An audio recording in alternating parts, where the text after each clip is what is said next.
State is surviving.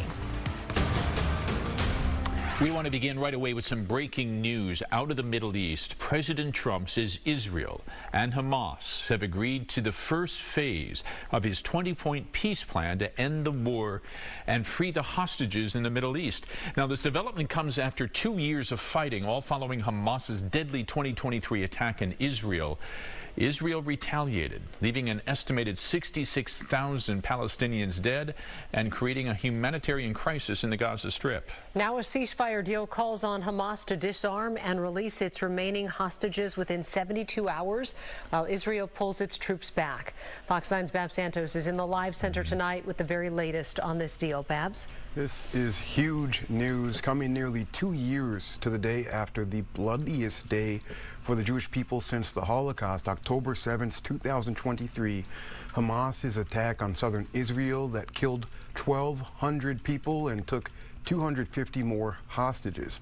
Tonight, statements from stakeholders are pouring in on social media. You just saw the president's statement at the start of the show, and here, Israeli Prime Minister Benjamin Netanyahu says, quote, "With God's help, we will bring them all home." Adding in a statement in Hebrew, "Tomorrow, I will convene the government to approve the agreement."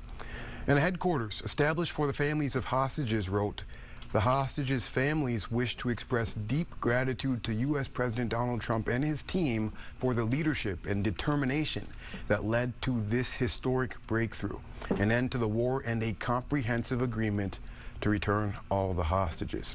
There are 48 hostages in Hamas captivity. Our moral and national commitment is to bring them all home, both alive and fallen alike. Their return is a condition for the rehabilitation and revival of Israeli society as a whole.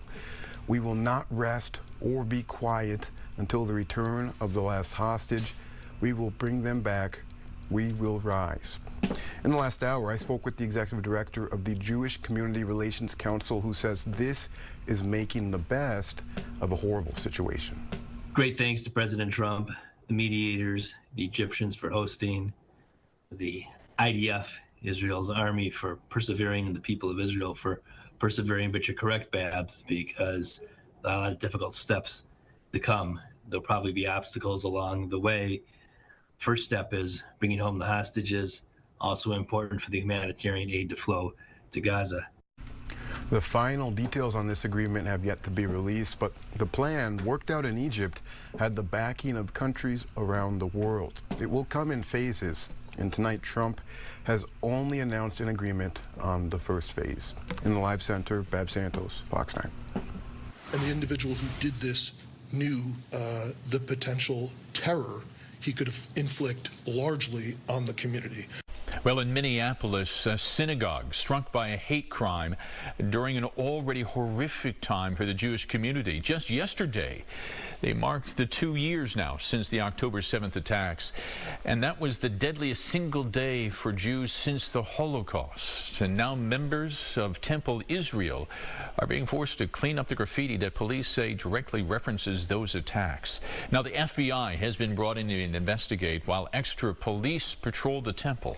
Mike Manzoni is in Minneapolis tonight, and Mike, the temple has sadly been struck before, but leaders say this time was especially horrific. Hey, Kelsey and Tim, something very similar happened here nearly a year ago. That is just some of the graffiti there along that wall. The rabbi here says those red triangles you see are often used by terrorists who target Jewish people. Police say they are investigating this as a hate crime. Investigators say it happened around 2:30 this morning, just hours after the Jewish community marked 2 years since the October 7th attacks in Israel. The spray-painted graffiti referenced those attacks and included profanity. Police say surveillance video shows 2 people leaving the area here on bikes. They have not released that video, though. Police say they are now stepping up patrols here and at all houses of worship throughout the city. It was the second anniversary of October 7th, so it was a direct statement attack. It is disconcerting. It is painful. It is unacceptable. It is hate speech. Hate crimes and acts targeting sacred spaces strike at the very heart of who we are as a community. These acts are meant to instill fear and division, and we will not tolerate them. In Minneapolis, Mayor Jacob Frey, who attends this temple, called the attacks on social media cowardly and unacceptable. Police, meanwhile, say at this point they still haven't ruled out a connection between what happened earlier this morning and what happened last December. We'll keep you posted on the investigation. For now, we're live in Minneapolis. Mike Manzoni, Fox 9. All right. Thank you, Mike. Well, we're going to turn to the weather now. This is a live look at White Bear Lake, where we have a taste of fall. Tonight, we certainly had it this morning, but it did feel like summer as the day went on. Chief Meteorologist Ian Leonard is tracking how the rest of the week is going to play out, and that is a beautiful scene out there tonight. Sure yeah, and you know, at this part in October, you're thinking, wow, there's still a lot of boats out there. There's still some warm air to come. And when you think about where we were this morning, look, the metro was 39, the heart of the metro. Outlying areas surrounding the metro, going out 50 miles, all sub-freezing. We topped out today at 63, a degree above average. A little hope for a warm-up as we stretch our way into the next few days. 55 right now with a dew point at 33. Temperature's going to tumble again tonight, but not quite as far as it did this morning. It was a frosty start across the state. We'll warm the next few days, so much so that I think it's safe to call it our third fake summer. And as we head through the weekend, even into an unsettled period early next week, our temperatures stay above average. Could it be summer 3.5? It might just happen. Any way you slice it. It's T-shirts and shorts as we head on into the weekend. We'll talk about this coming up tonight at 9:30. All right. Thanks, Ian. Well, tonight, one person is dead and 3 others are injured after another night of gunfire in Minneapolis. This happened around 11:30 last night inside Bar Zia. That is not far from U.S. Bank Stadium. First responders found 1 man dead and a man and 2 women injured. Among the injured, Jaleesa Anderson, who didn't even know she'd been hit until she saw the hole in her pants. Doctors say that she was either deeply grazed or hit by shrapnel. I look up and like right in front of me, some guys were tussling. So I backed up and started to go the other direction. And then immediately I heard like 10 shots go off. And then I ran to the other side of the bar where the bartenders and stuff was, and some more shots went off. So I ducked down onto the floor. Well, police say that 1 person was arrested for preventing first responders from getting inside the nightclub, but the shooter remains at large. Anyone with information is asked to come forward. Well, Minnesota clergy members by the hundreds are broadcasting a message to lawmakers demanding a special session, and they're coming to the steps of the Capitol every day at noon for the next week for prayer vigils.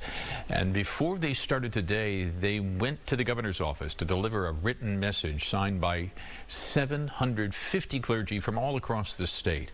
They say they come here at the invitation of parents from Annunciation whose kids were there when the mass shooter killed 2 children and the gunfire injured 27 others.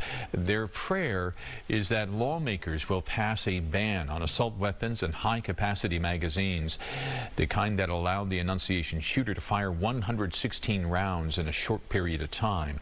But they know that this is a tough political ask. For some, it will mean breaking party ranks. For others, it will mean risking political security for the sake of the most vulnerable. Now, Governor Walz said that their words were powerful, but he acknowledged that even getting a vote on those bans is now a long shot. A search warrant reveals new details in the investigation of a 22-year-old man accused of falsely enrolling as a 17-year-old student at White Bear Lake High School. The district says Kelvin Lubke claimed to be a homeless, unaccompanied youth and presented a fraudulent birth certificate from another country. He then attended the school for 19 days before the district banned him from their property. Police believe that Lubke's cell phone may contain evidence of criminal sexual conduct. He has yet to be charged in relation to those recent allegations. Well, there's a lot more to get to here at 9 o'clock. First, massive theft uncovered in northern Minnesota. The foundation that's impacted. We'll tell you about that. And then what we've learned about the man who died when a boat capsized in the Mississippi River. And a message from the Minnesota Department of Health Commissioner and conflicting guidance on vaccines. Fox Local is how you stream Fox 9 on your TV for free.